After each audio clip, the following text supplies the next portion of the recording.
Hello everybody, welcome back to my channel, or welcome if you're new. My name is Sam, and in today's video I am starting another reading vlog.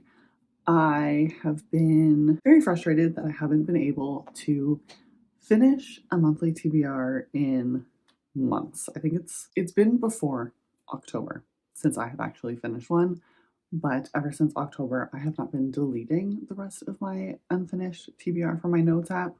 I've just left them there in hopes that I can still work through those books. So in this week's reading vlog, I wanted to see how much of my TBR, or hopefully all of it, I can get through. Now, I know that most of the times that I see this reading vlog style, it's the last week of the month and I haven't finished my TBR. We're not doing that. It is March 12th today. We're like right in the middle, and I've only just started my TBR, but I need to get through it. I want to finish it. I want to read all of these books that I have on my TBR. I want to get through them. And so that's what we are going to be starting today. Now, the first book that I'm starting with is The Giver by Lois Lowry. This is a library book. It is a very beat up library book. I'm currently on page 100, so I'm almost halfway through. Now, if you watched my March TBR, you would know that I have a very interesting relationship with this book. When I was in the 5th grade and my friend was in the 6th grade, she read this book in school and she hated it. And so I vowed that I was never going to pick this book up. Although I feel like there's a part of me that when I got to the 6th grade, I wanted to read this book, but this book was not an option when I was in the 6th grade. So ultimately, I never picked it up. Then when I was in university, one of my roommates and friends had this book and said that she read it every year and it was one of her absolute favorite books of all time. And so then it kind of got put back up on my TBR in the back of my mind of things that maybe I'll pick up one day. And that day was this month. Y'all, I'm actually really enjoying this book. I don't really know how to explain this book, so I'm going to just read the back. I think this gives a pretty good summary and doesn't give too much away. Life in the community where Jonas lives is idyllic. Designated birth mothers produce new children who are assigned to appropriate family units, one male, one female to each.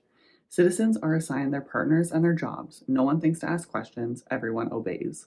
The community is a precisely choreographed world without conflict, inequality, divorce, unemployment, injustice, or choice.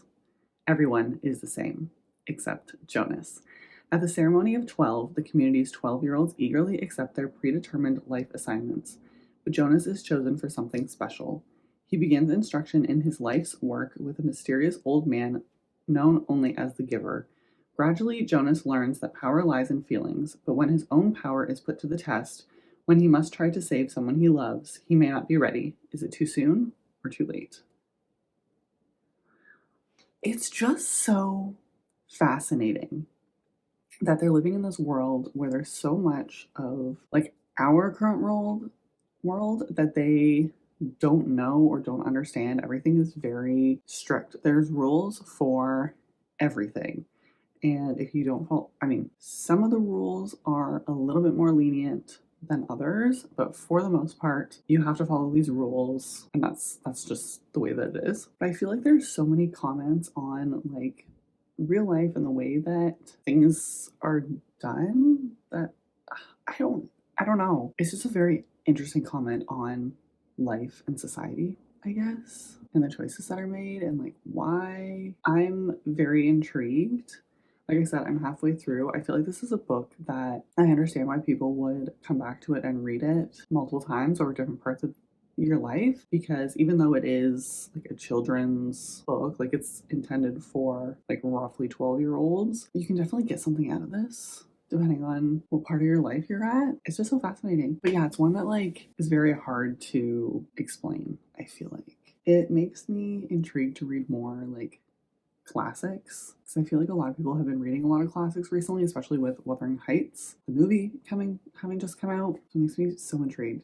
I want to learn more. I want to know more, and just maybe try to diversify my reading again. I don't know if it's the sun or if it's just what, but I feel like I'm in the best reading mood recently, and I'm having the best time. I will check in with you probably once I finish this book and I'll do my wrap up and also talk about what I'm going to be picking up next. Hello, everybody. I have some book updates. So I did end up finishing The Giver this morning by Lois Lowry. I don't know what I'm going to rate this, maybe 4 stars. I really enjoyed it. And I also don't know really how to talk about it.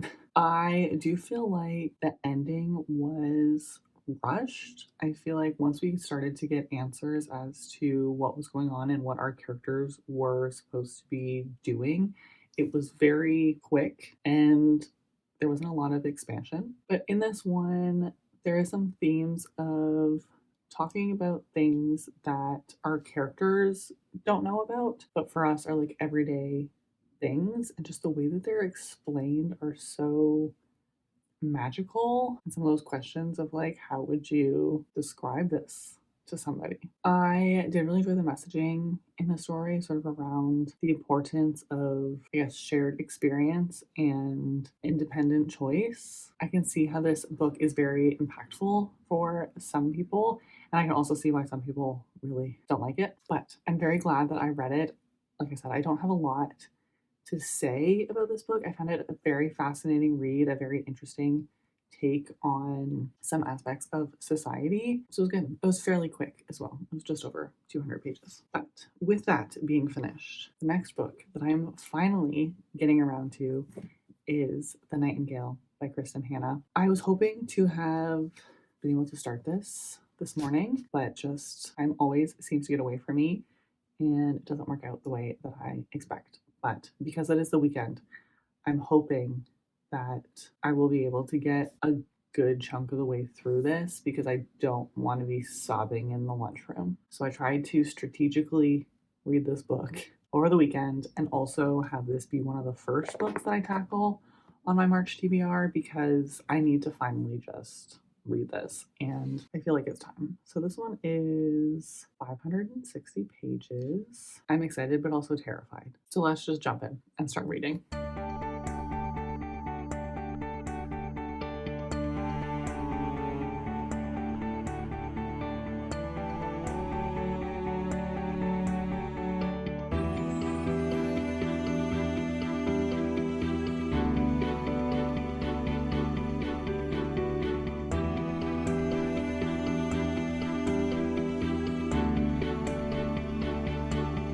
Hello, everybody. Happy Monday. I'm here to do a check-in. I ended up getting a good bit through The Nightingale by Kristen Hanna over the weekend. I'm on page 400. This is like a slow burn of pain. I'm not doing well. So if you don't know, in this one, we are following 2 sisters throughout World War II and how their experiences and involvement differ, like really depending on how their childhoods affected them and the responsibilities that they have. One of our sisters is 19, and the other sister, I believe, is 30 or like between 30 and 35, I think. I can't remember what their age difference is, but there's quite an age gap. I don't know how to put this book into words. I feel like a lot of this book is fairly slow. We are following the day-to-day lives of our main characters and what is happening in France during the war, what the like rules and expectations are of these people, and just the things that they're going through on a day-to-day basis. There's a lot of like repetition of, standing in lines, waiting for your rations, but just like really hits home how terrifying it would be living through something like this. And I feel like knowing the history of World War II and learning about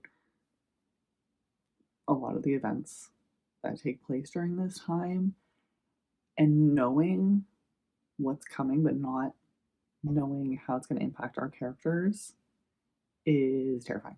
I never wanted to put this book down over the weekend, I just wanted to keep on reading and finding out what's going to happen next, what our characters was going to have to go through. Like, this is a 560-page book, and I feel like I'm flying through it because I just can't put it down.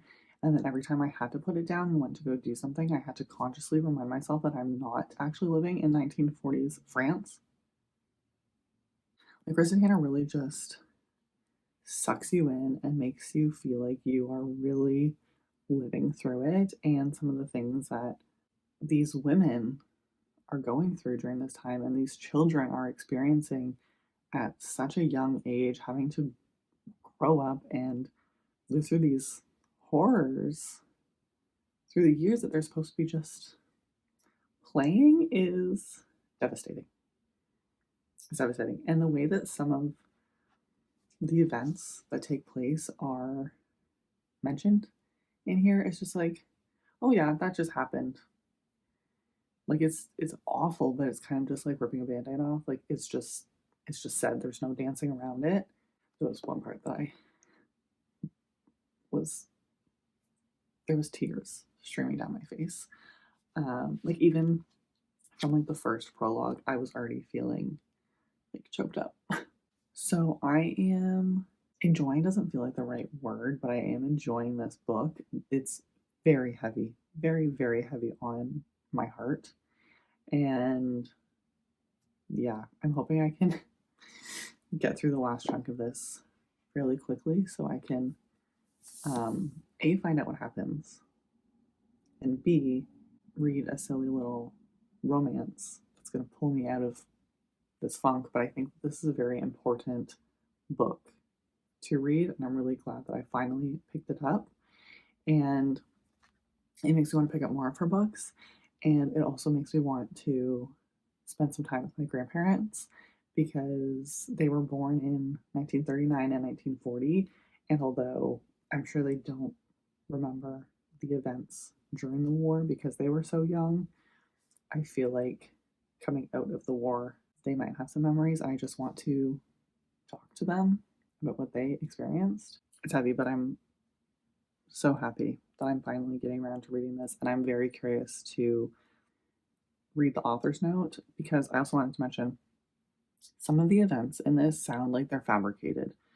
They sound like there's no way that people would be treated like this, but I know that although I'm sure some things are fabricated or some things are expanded upon, I know that so many people experienced many of the things that are in this book. And yeah, it's hard. It's a hard read, but definitely, I think if you haven't picked up this book yet, I would highly recommend it. Definitely watch your mental state and check trigger warnings because she's heavy.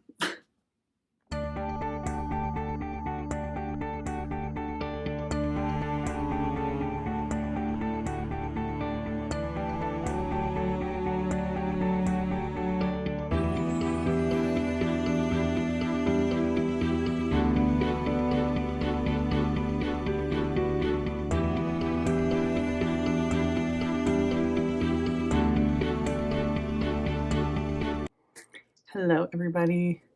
Wow, I feel like I look like I went through it today, but I wanted to very quickly wrap up The Nightingale by Kristen Hanna. As you would have just seen, I did finish this book this morning, and that was rough. That was very painful, even though I probably about halfway through had an idea of how this was going to end. Even still, even having an idea of what was going to happen and knowing what was coming, it hurt so bad. As I also said, this was easily a 5 stars. Just the way that Kristen Hanna makes you care about these characters and feel like you're really in it and living it is unbelievable. I don't remember what else I said. I've also talked to a lot of people about this book and said very similar things, but I think knowing the events of World War II and having learned that so much in school made it that much more difficult to read knowing what was coming, and like it's one thing having like following these characters that you know are entirely fictional and going through difficult times that may or may not be based on fact and things that people actually go through in this world. But this one, knowing that millions of people experienced the events that took place in this book is heartbreaking. Like learning about it in schools and hearing people talk about it, but like going along with the characters is something else. This was an excellent, excellent book. I think it's a very important story. I think had it been geared toward younger audiences, I can see this being a book that you would read in schools just because of the impact. Like learning about women who aren't talked about and their impact and role in these wars and these dangerous situations was just so good. Very, very excited to read more from Kristen Hanna. I'm so glad that I finally picked this up. So glad. Definitely make sure you're in like a really good headspace if you're gonna pick this up, because boy, that was heavy. I think I cried like 4 times in this book, and I definitely would have fully sobbed had I not had a full face of makeup and was about to leave for work. Next, I am going to be picking up If You're Lucky by Shannon O'Connor, something like that. I'll put it on the screen. This is just a less than 200 page novella centered around St. Patrick's Day, and it's a sapphic romance, and that's all I know. I was really hoping to be able to start it today because I'm sure you can tell it's St. Patrick's Day today. But I didn't get a chance to read more than the end of The Nightingale plus one chapter from a book that Bestie Emily and I are reading. Hopefully I can read a bit more tonight, but we'll see. Your girl is tired. So I'm going to go get ready for bed and then hopefully get a little bit of reading done. Maybe read at least one chapter. Hello, everybody. Happy Friday. I meant to do more updates for this, but honestly, this week has been a lot. The last few days, I have been so exhausted, and I, finished the next book that I read and didn't even do any check-ins. So here I am to talk about this book. So I ended up finishing this morning Lucky to Be Yours by Shannon O'Connor. I think I'll put a picture of it up on the screen. I have a few issues with this. Unfortunately, this was only a 2.5 star. There was elements that, like, I wasn't having the worst time reading this, but there was a lot of parts that I just did not love about this book. So in this one, we are following Ellie, who has an unrequited crush on her best friend. And they all go out on St. Patrick's Day, and she's very commonly one for just a one-night stand. And then she meets Reese, who Reese also does not do relationships. She's into one-night stands. And they kind of have their moment and go their separate ways. And then we see them again a year later on St. Patrick's Day. And I don't love when a character is in love with somebody else who's in a committed relationship and is clearly not the love interest. I think that's icky. I do also want to mention, I think almost every single person in this book that we come in contact with is LGBTQ plus in some aspect. So that was fun. But also the dialogue was just so cringy in so many moments. I was like, nobody talks like this. Like they're winking all the time. All the time. They say something and there's a wink. Nobody does that. And this was also very, very spicy. Spicy to the point that like it was interfering with the non-existent plot. And then like they would be, meeting Ellie's grandmother, and then in the elevator they were trying to get it on. I was like, can we have Can we wait maybe till we get back to your house?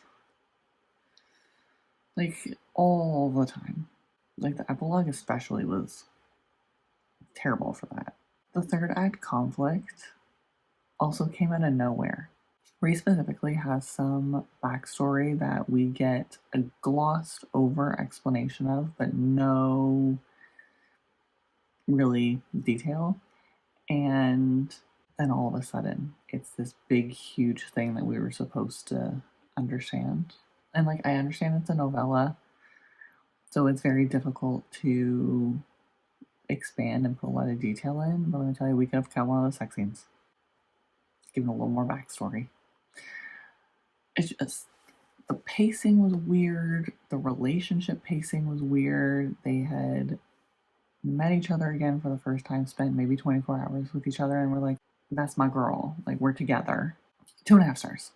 The last thing that also really bothered me, which this was no fault of the book at all, but I had to get this book through Hoopla, through my library, which at the time I didn't realize that Hoopla was only a phone app, a mobile app. And so there was no way for me to download this to my Kindle or Kobo or anything.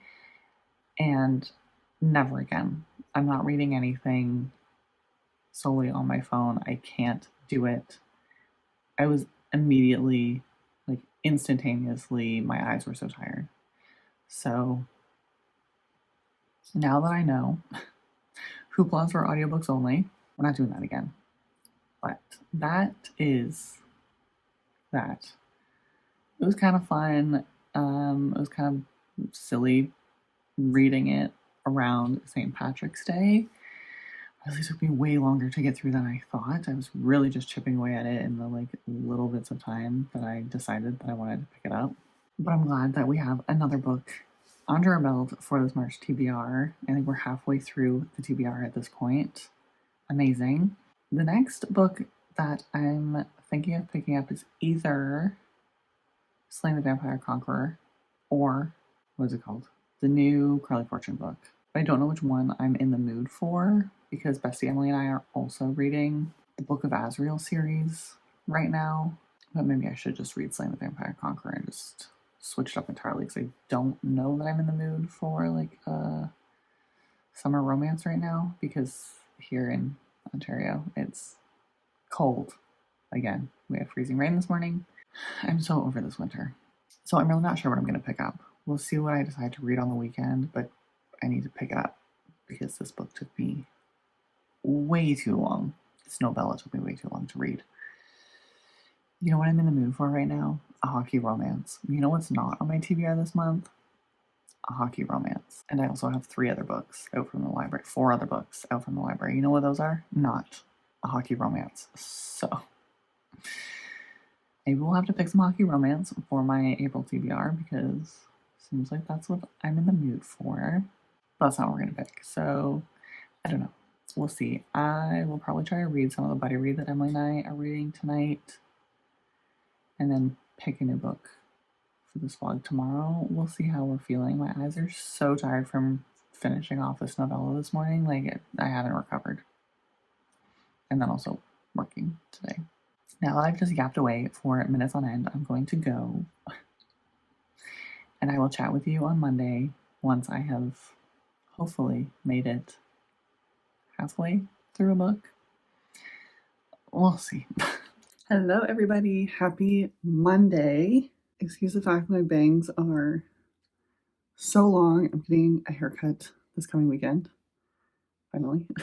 Over the weekend, I did end up picking up the next book that I'm going to be reading in this reading vlog, and I ended up picking up Slaying the Vampire Conqueror by Carissa Broadbent. This is book 2.5 in the Crowns of Nyaxia series, so this is like a standalone that's part of like a group of books written by various authors that take place in their individual like fantasy series that they're writing. So this is one that Carissa Broadbent wrote and is part of her Crowns of Nyaxia series. In this one, we are following, what's her name? It's like Slovena or something. Of course, I don't have the book on me, so I don't remember off the top of my head what her name is. And she is part of this group of seers, I guess, that also have like additional powers. And they all wear like silk scarves across their eyes because they lose they lose their eyesight while being part of this group, but they, with the powers that they have, can see things in a different way. It's very interesting. I find their magic to be so fascinating. And basically, our female main character is tasked with getting close to the vampire conqueror of the bloodline vampires. It's like I'm not even reading this book right now with the way that I'm explaining it. But she has to get close to the head of this group of vampires in order to, I think, eventually try to take him out. I think we all know where this is actually going to go. I'm having a really fun time. It's pretty easy to read and follow. There's definitely a lot from this world that I forgot about, but I am enjoying it. I'm also reading The Throne of Broken Gods by Amber V. Nicole with Bestie Emily, and that's a much more, I don't know, involved fantasy. Like, not to say that Chris's Broadbent's world is not complex in any way, but just, I don't know, the way that it's written, it's easier to read. And so although when I flip between the books, I'm a little confused initially, I have to remember what is actually going on. It's nice. That's just a quick read. I'm about 50% of the way through. It was a bit of a slow start, I'm not gonna lie. I was kind of waiting for some like action to happen, but I think we are finally in that now, and I'm having just the best time. I did also just want to show these off because I did my nails on Friday, and the lighting is terrible currently, but it's this really old Quo nail polish, but I feel like it's lasting really well, except for my thumb. We're not looking at my thumb, but I just can't stop staring at my nails all weekend. And it's really thick in part because it's old and so it's getting gloopy. And also there's just so much glitter chocked full in here. I was gonna just get rid of it after this one because it was kind of a pain to put this on, but I might have to do one more manicure at least. And I'm just noticing that I have like 2 more huge chips in this hand. That's really unfortunate, but that's it for now. I need to jump off and go to work. Having a great time. And also thrilled that I'm actually like working through this TBR. Good morning, everybody. I have some book updates for you. I ended up finishing Slaying the Vampire Conqueror on Wednesday, I think. I'm settling on like a 3-star for this one. I didn't end up liking it as much as I kind of expected to or thought I was going to.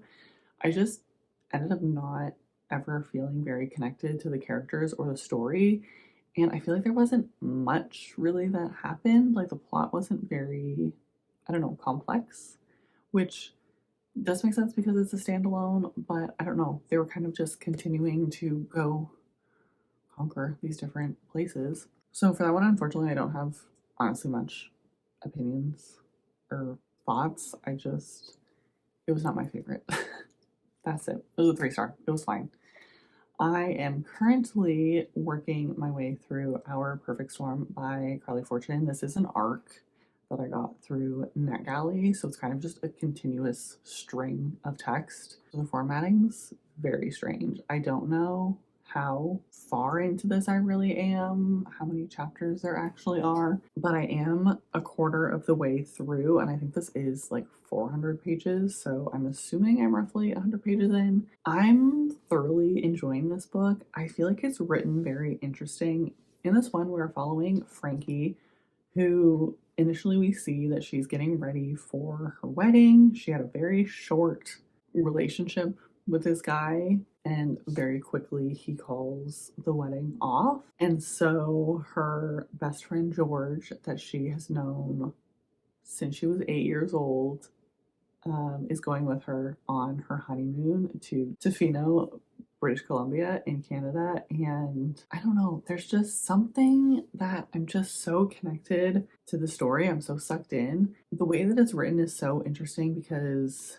like, obviously they've been best friends forever. Something has happened that they're like, it's not that they haven't spoken, but they're on kind of rocky terms. They're not necessarily in, like, you know, friendships change as you grow and they're kind of trying to live their own lives. But we get little glimpses throughout the chapters of them growing up and like pivotal moments in their friendships. I'm not gonna lie, it seems like they are very codependent on each other. So it's reading as like a bit of a problematic friendship in that way, but also you can see just how much they care about each other and like how well they know each other, and you have these like inside jokes that only they know about because of the way that they grew up and the things that they've been through together. It's just so fun. Frankie's also a chef, so hearing her talk about food and creating recipes is so fun. I absolutely love that. For a brief period of time, well, actually my entire childhood, I thought I was going to be a chef when I was older, and that just never panned out, but I absolutely always love watching the Food Network and any like food related shows. But anyway, having a great time, like just the best time. Those are my updates. Hello everybody, I wanted to do my final check-in because I did end up finishing Our Perfect Storm on the weekend. I am filming this a few days late, but nonetheless, I did finish. That's gonna wrap up this video, even though I do have technically one more book on my March TBR, but I did end up starting it before the end of March. I'm almost finished it. April 2nd today, so I call that a success. But I didn't come to talk about that. I came to talk about Our Perfect Storm. I think this is Carly Fortune's best book. Something about the writing, I don't know, it just hit me in the feels so many times. I teared up so many times reading this book. It's very predictable. There's a lot of things that you can see coming. You can tell exactly how obsessed George is from the jump. But at the same time, just the way that it was written, I feel like everybody talks about yearning recently, and I've read these books that people say have really good yearning. I'm like, I don't know. And like, is this what they mean? Because you can just feel their love, whether it's romantic or friendship. They've known each other for so long. I think I'm getting ahead of myself. In this one, we are following Frankie, who we see it's like the lead up to her wedding, all of the festivities, and one day she wakes up and there's a note that says that her fiance is now not going to marry her. So a couple months later, when it comes around to her honeymoon, she ends up taking it with her best friend George, and there's just so much history between them, and the way that Carly writes their history, it's in little chunks. We get these little moments that relate to the things that our characters are going through and feeling now. It's just like such a full circle story, and it focuses a lot on nature and protecting the whales and finding the beauty in these simple things, and also just rediscovering yourself and your passions and the things that you are excited about. I just absolutely loved it so much. It was such a beautiful story. It also focused on other relationships, not just the romantic. Just something about this book really did it for me. So very glad to have read this early, and very thankful that NetGalley, the publisher and the author, approved my ARC request. That's a good one. I hope that everybody else enjoys it as much as I have. Come, I think May 5th is when it comes out. For some reason that date sounds right, but that is everything for today's video. So excited that I was finally able to actually finish a monthly TBR, more or less. And hopefully we can just keep this momentum going. If you have read any of these books, let me know. I would love to chat with you, or tell me what your favorite book that you read in March was. And if you'd like to find me on the other corners of the internet, all of my links are linked down below. I hope that everybody has a great rest of your week, and I'll see you in the next one. Bye.